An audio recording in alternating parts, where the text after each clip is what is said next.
قرآن عظیم میں اللہ رب العزت ارشاد فرماتا ہے، پھر تم سے ہر نعمت کے بارے میں ضرور پوچھا جائے گا۔ جو نعمتیں اللہ رب العزت نے تمہیں عطا فرمائی ہیں ان سب کے بارے میں قیامت کے دن پھر سوال کیا جائے گا۔ یہ سورہ تکاثر ہے جس میں اللہ تعالیٰ فرماتا ہے الہاکم التکاثر۔ بہت زیادہ چیزیں جب کسی کو مل جاتی ہیں تو غافل ہو جاتا ہے۔ تکاثر کہتے ہیں حد سے زیادہ کوئی چیز ہو جائے، چاہے وہ مال ہو، دولت ہو، دنیا ہو، جائیداد ہو، جس طرح کی بھی کوئی چیز ہو، خواہشات ہو، جب حد سے زیادہ ہو جاتی ہیں تو آدمی کو غافل بنا دیتی ہے۔ الہاکم التکاثر، اسی سورہ میں اللہ تعالیٰ نے فرمایا پھر یاد رکھو ہر نعمت کے بارے میں تم سے سوال کیا جائے گا۔ آج ہم لوگ اس سال کے آخری جمعہ میں آئے ہیں، 2024 ختم ہونے والا ہے۔ میرے عزیزوں، سب سے پہلے ہم سب کو یہ چاہیے کہ دنیا تو نئے سال کے آنے کے جشن کی تیاریوں میں ہے، گناہوں کے اڈے سجائے جا رہے ہوں گے، لوگ ادھر سے ادھر سفر بھی کر رہے ہوں گے، اہتمامات کر رہے ہوں گے، لوگ ایک نئے سال کے استقبال کی تیاریاں کر رہے ہیں۔ لیکن ایک مومن بندے کو یہ چاہیے کہ اس کے گزرے ہوئے سال کا وہ حساب بھی تو کر لے۔ حاسبوا قبل ان تحاسبوا، یہ فرمایا گیا ہے کہ اپنا حساب تم خود کر لو اس سے پہلے کہ اللہ تمہارا حساب لے لے۔ ہمارے گزرے ہوئے سال کے اندر کتنے دھکے کھائے، کتنی ٹھوکریں کھائی، کیا کیا نقصانات اٹھائے۔ سب سے بڑی بات تو یہ ہے کہ ہم نے کتنی عبادتیں کی، کتنی ریاضتیں کی، کتنی نمازیں ہماری ضائع ہوئی۔ یہ اگر محاسبہ کر لے انسان تو شاید ہو سکتا ہے آنے والا نیا سال اس کا بہتر طریقے سے استقبال ہو سکے۔ لیکن اگر صرف جشن کی تیاریاں کرتا ہے اور ہر نئے سال میں وہ اسی طرح کے دھوم دھڑاکوں سے داخل ہوتا ہے تو گزرے ہوئے سالوں کی غلطیاں اسے کبھی یاد نہیں آتی۔ اللہ تبارک و تعالیٰ قرآن پاک میں فرماتا ہے کہ تم سے ہر نعمت کے بارے میں پوچھا جائے گا، ہر نعمت کے بارے میں پوچھا جائے گا۔ حدیث پاک میں ہے، نبی کریم صلی اللہ تعالیٰ علیہ وسلم فرماتے ہیں کوئی انسان قیامت کے میدان سے اس وقت تک اپنا پیر نہیں ہٹا سکتا جب تک 5 سوالات اس سے نہ کر لیے جائیں۔ 5 سوالات میں سب سے پہلا سوال کیا ہوگا؟ اللہ تعالیٰ یہ پوچھے گا کہ میں نے تجھے جوانی دی، تو نے کہاں کہاں خرچہ کیا؟ یہ پہلا سوال ہے۔ اور محدثین و مفسرین فرماتے ہیں کہ ایک سوال کے جواب میں بندے کو 500 سال بھی لگ سکتے ہیں۔ اپنی صرف جوانی کا حساب دیتے دیتے کسی کو 500 سال، کسی کو 700 سال لگ جاتے ہیں۔ باقی کے جو 4 سوالات ہیں وہ بعد میں ہیں۔ اللہ نے صحت عطا کی تو اس کا استعمال کیسے کیا، دولت عطا کی تو اس کا استعمال کہاں کیا۔ صرف جوانی کا جواب دینے میں جب 500 سال لگ جاتے ہیں تو پوری زندگی کا حساب کیا دے پائے گا؟ اسی لیے میرے عزیزوں، جس کے پاس آج جوانی ہے یا گزر چکی ہے وہ غنیمت جانے، ایک ایک لمحے کو غنیمت جانے۔ اور ایک حدیث پاک میں آپ کو بتاتا ہوں، اللہ کے حبیب صلی اللہ تعالی علیہ وسلم فرماتے ہیں 5 چیزوں کو 5 چیزوں سے پہلے غنیمت جانو۔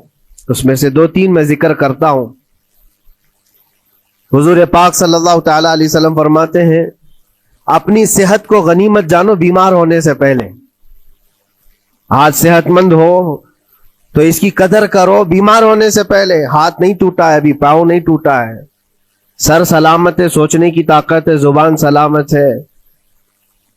اپنی صحت کو غنیمت جانو اور ہر دن اللہ کا شکر ادا کرو کہ مولا میری طاقت اور میری حیثیت سے زیادہ تو نے مجھے عطا کیا ہے۔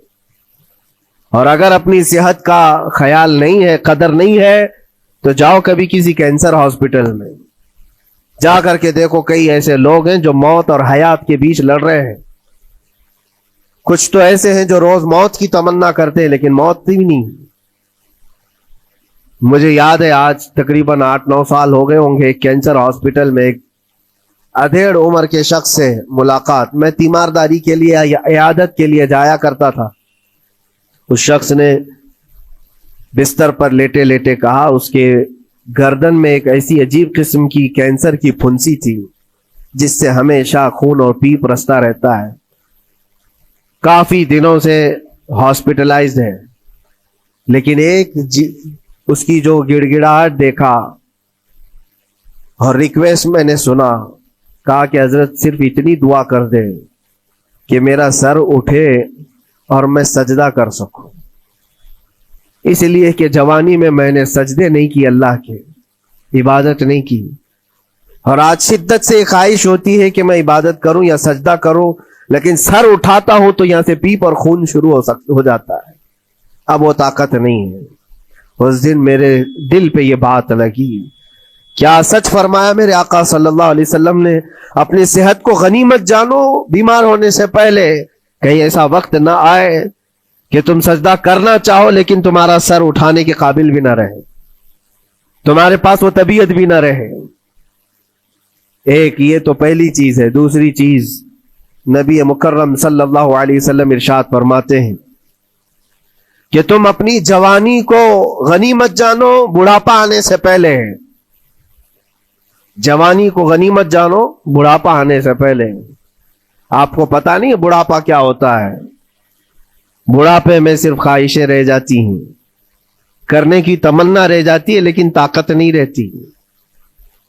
بڑھاپے کے اندر اعضاء ڈھیلے ہو جاتے ہیں، نہ وہ صحیح ڈھنگ سے پوری عبادت کرنے کے قابل رہ جاتا ہے، بلکہ وہ سوچتا رہ جاتا ہے کہ کاش میں اپنی جوانی میں اتنی نمازیں پڑھ لیا ہوتا، اتنی تسبیح پڑھ لیا ہوتا، لیکن کر نہیں پاتا. اسی لیے اللہ کے نبی صلی اللہ علیہ وسلم نے فرمایا بڑھاپا آنے سے پہلے اپنی جوانی کی قدر کر لو. اور اتنی تیزی سے یہ جوانی جاتی ہے پتہ بھی نہیں چلتا، بہت تیزی سے گزر جاتی ہے. جوانی ایسا شباب ہے کہ یہ بجلی کی طرح بھاگتی چلی جاتی ہے، کیونکہ جوان ہوتے ہی آدمی کے اوپر ایسی ذمہ داریاں آئیں. اس کو شادی کا خیال آیا، شادی کیا، بچوں کا خیال آیا، بچے ہوئے، پالنے کی بات، گھر بنانے کی فکر، بزنس کی فکر، جاب کی فکر. ان تمام چیزوں میں اتنا گھرا رہا کہ جوانی نکل گئی، بال سفید ہو گئے، پتہ ہی نہیں چلا، بڑھاپا آ گیا.